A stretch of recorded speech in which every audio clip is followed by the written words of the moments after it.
de vista. Se eu fosse você, eu dizia amém. Deus está, todavia, monitorando a nossa vida, até mesmo na provação, para que essa provação, ela possa exatamente servir de edificação espiritual para cada um de nós. E aí, meus irmãos, a partir do versículo 2 e 3, São Tiago já vai entrar direto no imperativo das provações. E eu achei muito interessante as palavras de São Tiago. Ele diz, meus irmãos, tende grande gozo quando entrardes em várias tentações. Na Bíblia, a NVI diz, meus irmãos, considerem motivo de grande alegria o fato de passarem por diversas provações. Olha o que Tiago vai nos ensinar aqui. Que provações é para o crente sentir contentamento, sentir alegria. Se você está sendo provado, é motivo de se alegrar. Agora, até o presente momento, ainda não chegou para mim nenhum crente pulando de alegria, de contentamento. Um brado de alegria, dizendo, pastor, eu estou muito feliz porque estou passando uma aprovação. Ainda não me chegou o primeiro. Mas a Bíblia diz que é para se alegrar, não é? Diz que é para sentir grande gozo, é para sentir alegria. Agora imagine alguém chegando e dizendo, olha, à medida que meus problemas aumentam, a minha alegria transborda. Você vai pensar que ele não é uma pessoa normal, não é? Mas biblicamente é para ser assim, é para o cristão se alegrar. Talvez ficássemos assustados se chegasse alguém assim dizendo, olha, eu estou tão alegre que estou sendo provado. Mas Tiago diz que é para o crente sentir grande gozo por estar sendo provado, não é?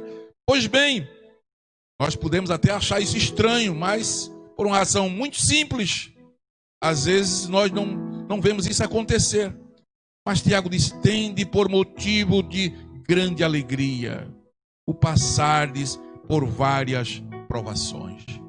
É que na nossa cultura, naturalmente, nós pulamos de contentamento quando recebemos bênçãos. Isso é normal entre nós. E bênçãos aqui é tudo aquilo que sacia nosso desejo de ter, de possuir, tudo aquilo que nos causa bem-estar, a gente chama de bênção, não é? As bênçãos de Deus na nossa vida incluem aquelas que produzem prazer, aquelas que não nos causam dor. E quem não gosta de ser abençoado, não é? Quando Paulo recebeu o espinho na carne, isso lhe trouxe, por certo, sofrimento. Mas era uma bênção. Era uma bênção. Era uma bênção de Deus na vida do apóstolo. Mas bênção por quê, pastor? Porque aquela bênção, aquele espinho na carne de Paulo, era para ele não se ensoberbecer. Então veja que em muitos momentos pode o sofrimento chegar, a provação chegar, e mesmo assim ainda é para a gente se alegrar, porque Deus está permitindo aquele sofrimento, pois através daquele sofrimento Ele tem algum propósito de trabalhar na nossa vida. E aí vem agora o desafio de encarar com alegria as provações. E a Bíblia tem exemplo de homens que viveram alegrias, mesmo em meio a provações. Eu poderia citar Abacuque, dos profetas menores do Antigo Testamento. A disposição do coração de Abacuque era louvar a Deus a todo custo. Acontecesse o que acontecesse, Abacuque estava sempre alegre, sempre louvando ao Senhor. Abacuque capítulo 3, versículo 17, a gente encontra ele cantando, ainda que a figueira não floresça, nem haja fruto na vide, ainda que decepcione o produto da oliveira, os campos não produzam mantimento, ainda que as ovelhas da malhada sejam arrebatadas, nos currais não haja o gado. Aí ele vai dizendo, olha, todavia eu me alegrarei no Senhor e exultarei no Deus da minha salvação. O que é Abacuque está dizendo? Haja o que houver, ainda que a esterilidade prevaleça, ainda que paralise a minha fonte produtiva, eu mesmo assim, eu vou louvar ao Senhor. Olha, amados, que coisa tremenda, não é? Especialmente o versículo 18. Todavia eu me alegrarei no Senhor. Agora aqui me chama a atenção a razão da alegria de Abacuque. Em que estava fundamentada a alegria de Abacuque. Não era em bênçãos, não era em fartura, não era em saúde, não era em emprego, não era em dinheiro. Abacuque disse: eu, todavia, me alegrarei no Senhor e exultarei no Deus da minha salvação. O que é que Abacuque está dizendo? A fonte da minha alegria é o Senhor. Aleluia! A minha alegria é o Senhor. A minha fonte de prazer é o Senhor. Ah, irmão, quando a fonte da nossa alegria consiste nas bênçãos de Deus, quando faltam essas bênçãos, a alegria vai embora. Mas quando a razão da nossa alegria é o Deus da bênção, aí pode acontecer o que aconteça, pode faltar o que faltar, mas o crente ainda tem motivo de se alegrar no Senhor. Aleluia! E eu vou dizer uma verdade aqui essa noite. Felizmente, nesses últimos dias, muitas pessoas estavam vindo aos nossos templos, Mambenildes, apenas em busca de bênçãos. E o que é que aconteceu? Como não se pode mais vir aos templos, tem muitas pessoas tristes por aí. Perderam a motivação de servir a Deus. Como que ele só estava alegre por causa das bênçãos que vinha receber. Mas como não pode mais, olha, aqueles que desejavam a cura de uma enfermidade vinham para a igreja. Aqueles que estavam precisando de um emprego, corria para a igreja. Restauração da empresa que estava quebrada, corria para a igreja. Falência do negócio, corria para a igreja. O livramento de uma aprovação, corriam para a igreja. Enfim, muitos queriam cultuar apenas para solucionar os seus problemas. Pastor, e é pecado buscar as bênçãos de Deus? Claro que não. Jesus incentivou e ensinou a gente a buscar as bênçãos. Mas você não pode focar a sua vida cristã, a sua fé, apenas em bênçãos materiais. A fonte da nossa vida cristã, a razão do servir a Deus, deve ser o próprio Deus. Por isso Abacuque tinha razão. Ele dizia: todavia, aconteça o que aconteça, todavia eu me alegrarei no Senhor e exultarei no Deus da minha salvação. O apóstolo Paulo foi outro que conseguiu ter alegria em meio às dificuldades. E olha que Paulo, entusiasticamente, ele faz uma confissão muito linda em Filipenses 3:8. Ele diz: olha, de veras considero tudo como perda, por causa da sublimidade do conhecimento de Jesus Cristo, meu Senhor, por amor do qual perdi todas as coisas e as considero como refúgio. Na corrigida diz: como esterco, para conseguir a Cristo. E olha que Paulo foi um homem sofredor, mas ele demonstra que em seu ministério realizava a sua missão com alegria.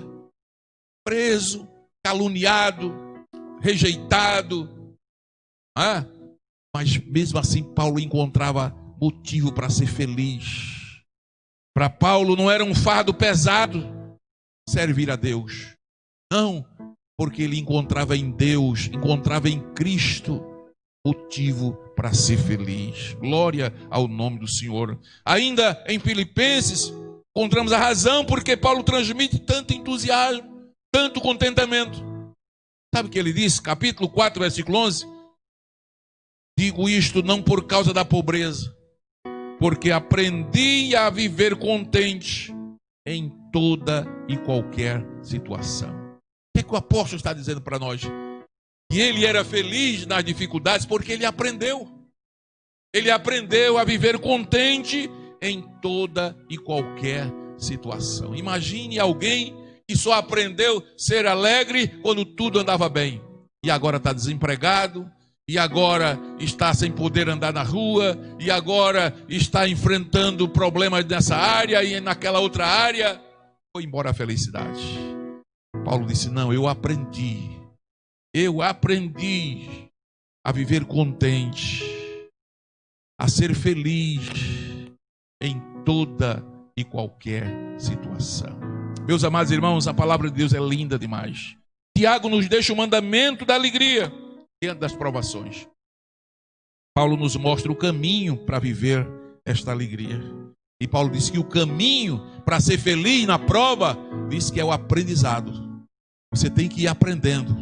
Cada prova você vai aprendendo, e isso vai amadurecendo a sua fé.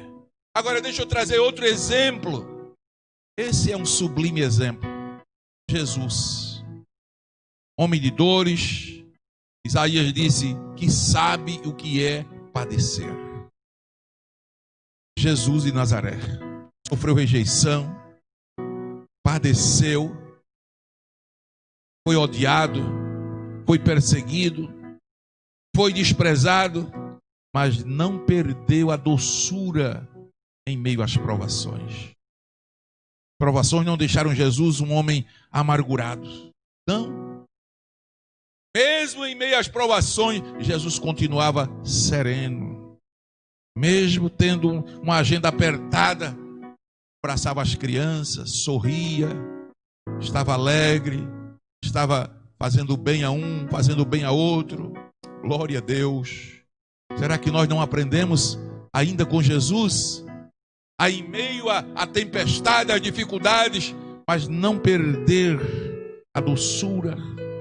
Apesar das dificuldades, Jesus ainda contemplava os lírios do campo, contemplava as aves, os pássaros, e chamava seus discípulos e dizia: ei, por que vocês estão assim ansiosos? Olha os lírios aí, olha aí as árvores. Elas não trabalham, elas não cegam, elas não semeiam. Olha aí, olhe para as árvores, contemplem. Jesus ainda tinha tempo para contemplar as aves comendo, se alimentando. Jesus não perdeu a doçura e instruiu os discípulos a arte da contemplação. Glória a Deus, que maravilha! Ensinou-os a vencer as inquietudes do cotidiano, tirando lições da natureza, daquilo que está ao nosso redor. Se Ele cuida das aves, se Ele cuida dos lírios, como não vai cuidar de nós? Como não vai cuidar de você, homem de pouca fé? Amados, isso é tremendo. Foi traído Jesus, foi vendido pelo preço de um escravo, trocado por um homicida e crucificado como um malfeitor. Mas Jesus era senhor das suas emoções, um fiel guerreiro contra o ódio, a amargura, e em toda a provação Ele não deixou de amar. Ainda na cruz, pendurado, ainda olhou para os seus algozes e disse: Pai, perdoa-lhes, porque eles não sabem o que fazem. Mesmo crucificado, sofrendo as mais terríveis dores, mas Jesus ainda teve alegria, ainda teve bom humor para enfrentar as provações. E aí Tiago, depois de falar desse imperativo, tende grande gozo, tende grande alegria nas provações, ele vai dizer o porquê a gente precisa ter esse grande gozo. Porque em cada provação existe um propósito. Hoje você não entende, entenderá depois. Depois que passar essa pandemia, você vai entender por que Deus permitiu tudo isso. E tem gente que vai dar muitas glórias a Deus. Tem gente que vai entender, vai compreender e vai louvar muito ao Senhor. Olha o versículo 3 e 4, Tiago diz assim: sabendo que a prova da vossa fé obra a paciência. Tenha, porém, a paciência, a sua obra perfeita, para que sejais perfeitos. A palavra perfeito aqui no grego é teleios, maduro. Então, o apóstolo está dizendo aqui que um dos propósitos da aprovação é para nos amadurecer na fé. Aleluia, é para gerar paciência. Eu nunca vi uma geração tão impaciente como a nossa. Mas agora, nessa aprovação, ou você é paciente, ou não vai conseguir sobreviver. A irmã cantou aqui, sobrevivente.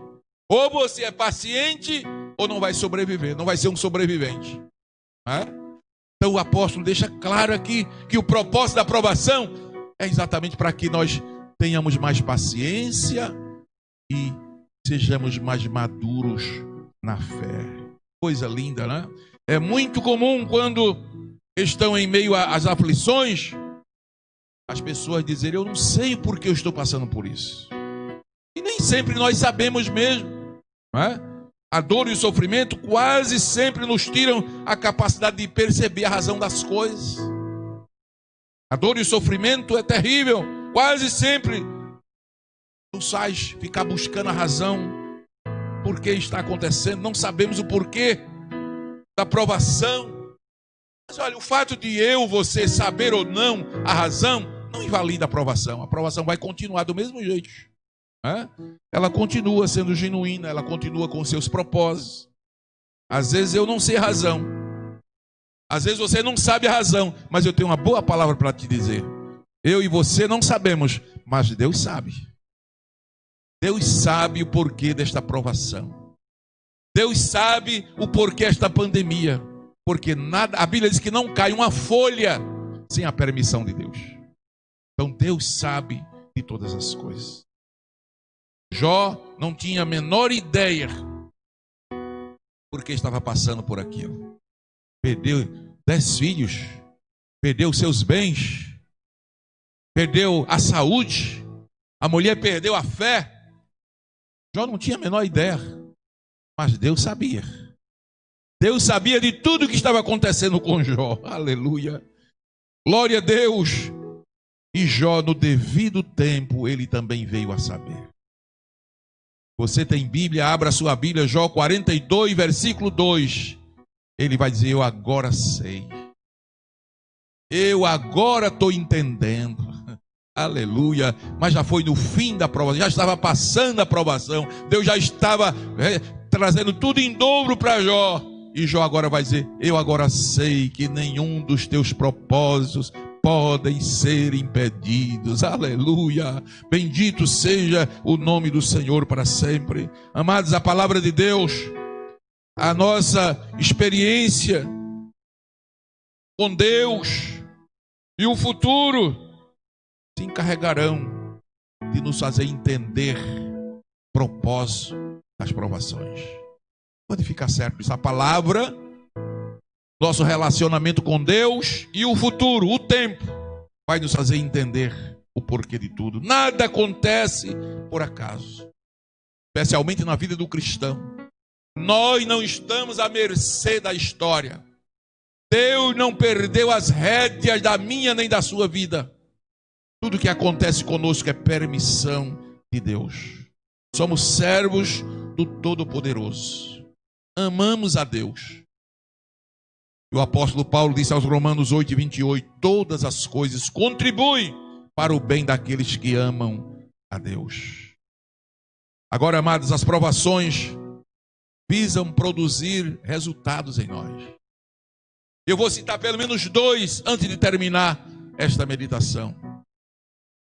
2 resultados importantes que a aprovação traz para o crente. Número 1, fé aprovada. Número 2, caráter aprovado. Você não vai encontrar um cristão de fé aprovada se ele não foi provado. Você não conseguirá encontrar um cristão de caráter aprovado se ele não foi provado. Primeiro vem a provação, para depois vir a aprovação. Você só é aprovado se você for provado. Você é um aluno de uma escola, você só consegue receber o seu certificado, o seu diploma de aprovado, se primeiro for provado. Isso é lógico. Então a aprovação produz fé aprovada. Muita gente, muitos de nós, achamos lindo quando a Bíblia chama Abraão o pai da fé. Oh, que lindo. Eu creio que, como eu, muitos de vocês gostariam de ser chamado o pai da fé. Você sabe como Abraão alcançou esse título de pai da fé? Para que ele recebesse esse título honroso. Primeiro, quando ele foi chamado, teve que obedecer, deixou a sua casa, sua família, sua parentela e sair para uma terra que Deus ainda havia de mostrar. Segundo, para ele receber esse título de pai na fé, Deus lhe pediu a coisa mais preciosa que ele tinha: o seu filho, filho único, filho da promessa, Isaac, com 12 anos de idade. Deus pediu e ele levou o filho para o Monte Moriá. E lá amarrou o filho em cima de um feixe de lenha e já ia levantando o cutelo para imolar e sacrificar a Deus. Passou na prova. Por isso ele foi chamado de pai na fé. Sua fé esteve sobre o altar da aprovação. Fé aprovada é aquela que produz perseverança, meus irmãos. Fé aprovada, fé genuína, ela produz perseverança. A fé genuína, ela é exatamente isso. São testes que Deus faz conosco para fazer o crente ter confiança nele e seguir continuando, caminhando, mesmo que as circunstâncias não sejam favoráveis. Quem tem uma fé aprovada, ele não desiste, ele não para, ele não volta atrás. É a dificuldade na frente e ele vencendo uma por uma, porque ele tem uma fé aprovada. Glória a Deus. Palavra paciência aqui em Tiago é upomone, no grego, upomone, que retrata exatamente duas virtudes cristãs: a perseverança e a constância. Quem tem esta fé aprovada, ele recebe paciência. Essa paciência é traduzida em outras Bíblias, como na NVI, como perseverança. E perseverança é upomone no grego. O que é que os gregos chamavam de upomone? Aquilo que persevera, aquilo que é constante, aquilo que não desiste. Por exemplo, um boi com o arado, puxando o arado, a terra dura, cheio de pedra, cheio de mato, mas o boi não desiste, ele sai gemendo, ele vai puxando o arado. Ali os gregos chamavam upomone.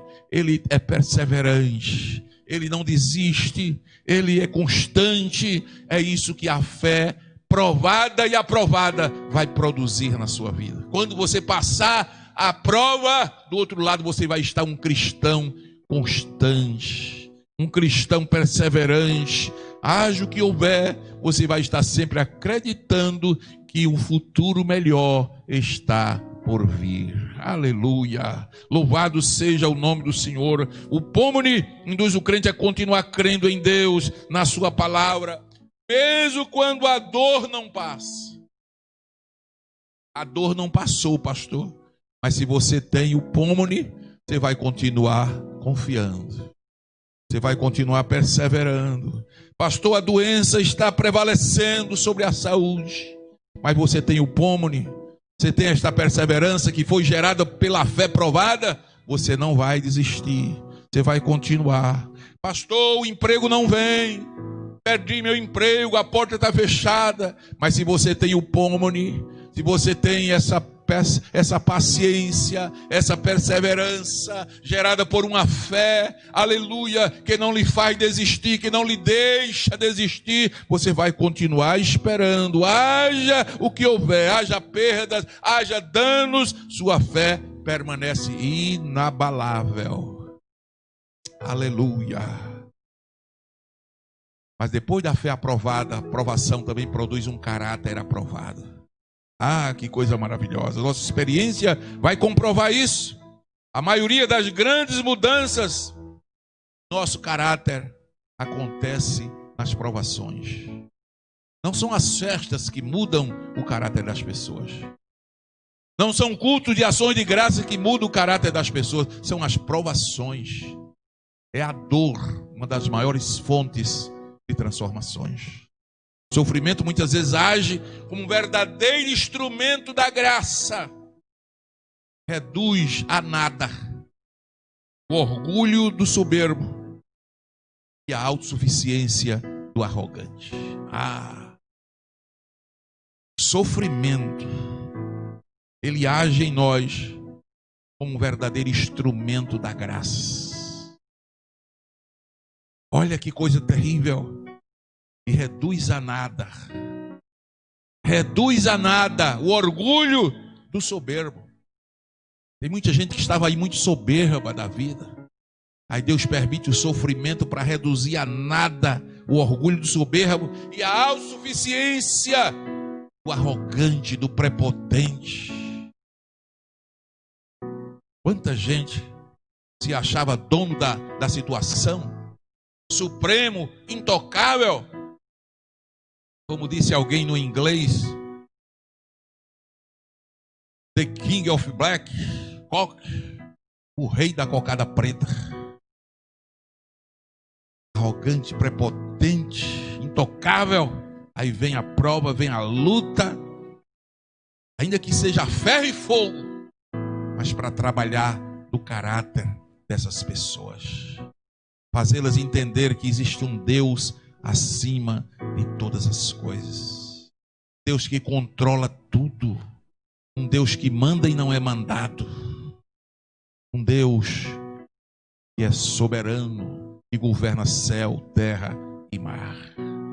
Então, amados, as provações têm como objetivo polir o caráter das pessoas. Evidentemente, o poder transformador não está na dureza das provações. A gente sabe que quem é o agente transformador é o Espírito Santo. Mas Deus se apropria da prova para exatamente trabalhar em nós. E aí Ele usa circunstâncias para nos instruir, para nos moldar. Não é? E muitas vezes o homem no seu estado caído, ele fica de coração duro. E sempre é fácil ele ouvir a voz de Deus. Deus está falando e ele não está entendendo, ele não está ouvindo. É preciso que Deus molde o caráter desta pessoa, para ele entender a voz de Deus. Às vezes Deus vai falar através do leito da enfermidade, perda de alguém que era tão importante para a sua vida. Aí nesses apertos, você vai ouvir a voz de Deus. Você vai valorizar coisas que você não valorizava. Você vai dar prioridade a coisas que você já não dava mais. O seu irmão, o seu ente querido, o seu próximo, você vai passar a valorizar.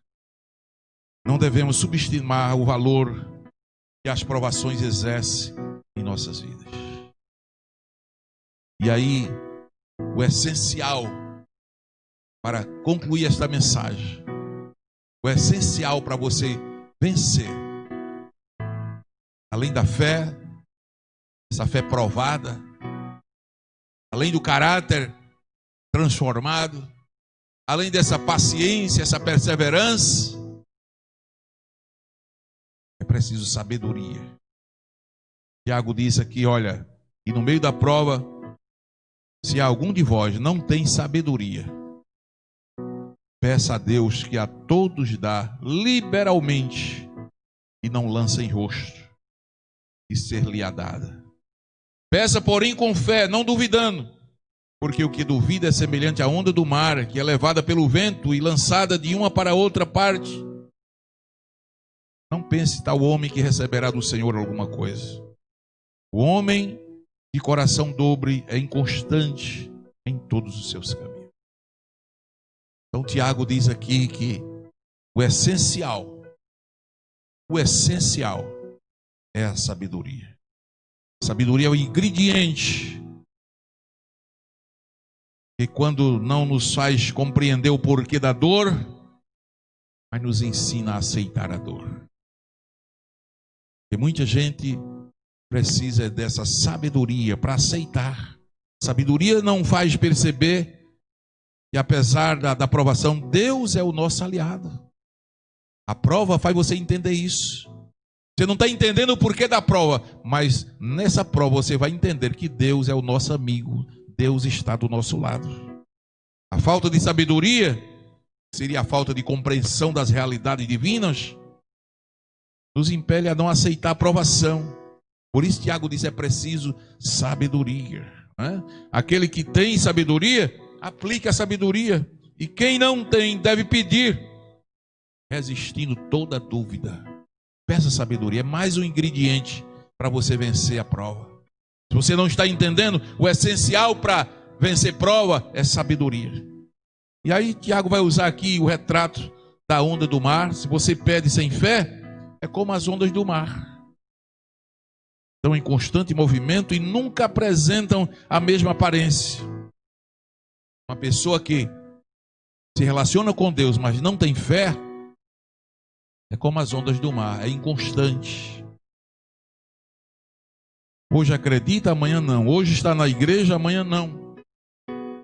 Eu achei lindo aqui que Tiago faz aqui uma declaração no versículo 8. Ele diz, olha, o coração desse homem aí que está na prova, mas não está entendendo nada, e não está buscando que Deus produza nele uma fé aprovada, um caráter aprovado. Esse homem é de coração dobre e é inconstante. A NVI diz que ele tem a mente dividida e é instável. Tiago usa aqui a figura de um esquizofrênico. Esquizofrênico. Pessoa que fala uma coisa e pensa outra, pensa uma coisa e fala outra. A mente dele é dividida. Está claro aqui, o coração dele é dobre. A mente é dividida. É o de psicos, duplamente, duplo ânimo. Tiago 4,8 fala lá de alguém com duplo ânimo. Alguém que tem duplicidade de comportamento. Olha o que diz Tiago 4,8. Chegai-vos a Deus e Ele se chegará a vós. Alimpai as mãos pecadores e vós de duplo ânimo purificai os corações. Uma pessoa de duplo ânimo é uma pessoa de dupla mente, dupla personalidade, mente dividida, coração dobre. Ele é inconstante, ele é instável. Essas pessoas não têm muita vitória. Eles oram como Agostinho orou certa vez: Senhor, faze-me puro, mas não agora. Outros cantam o verso: tudo a ti, Jesus, entrego, tudo deixarei. Aí no coração sussurra dizendo assim: agora não, Senhor, eu vou deixar, mas não agora. Essa pessoa está com coração dobre. Amados, isso é muito sério. E aí, Tiago ainda vai falar aí de que ele é inconstante em todos os seus caminhos. Ele é instável, é como um bêbado, né? Ele anda errante, ele é inconstante. É como aquela gente lá nos dias de Elias. Elias disse: até quando cocheareis entre dois pensamentos? Amado, como está sendo a sua reação? Como está sendo o seu comportamento diante das provações?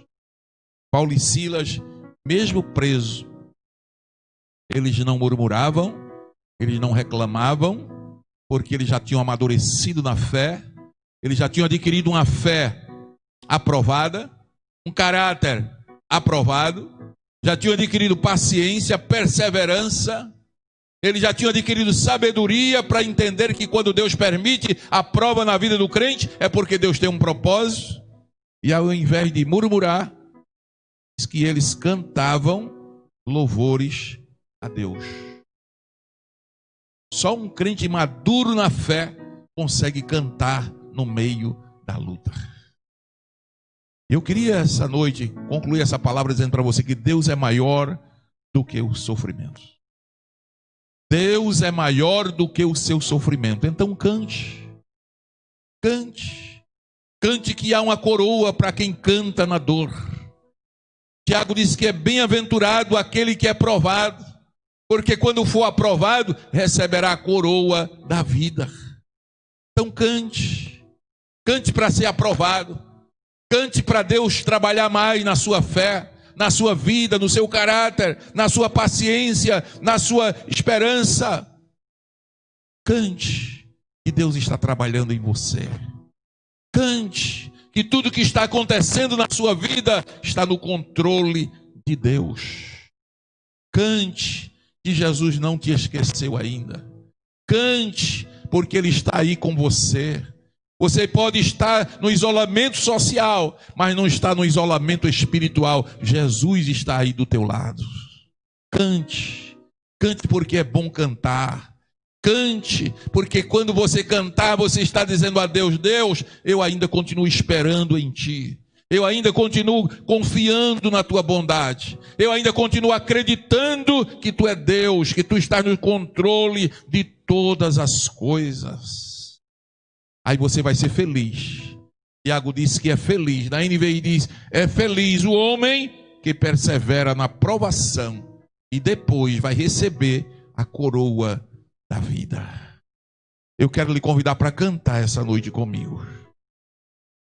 Abra a sua harpa no hino 193 e a gente vai cantar.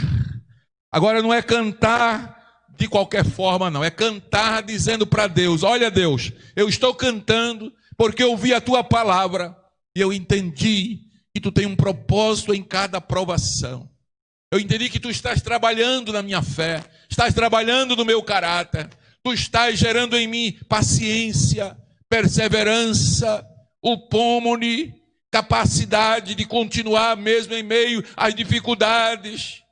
E eu estou crendo que eu estou me candidatando a receber a coroa da vida.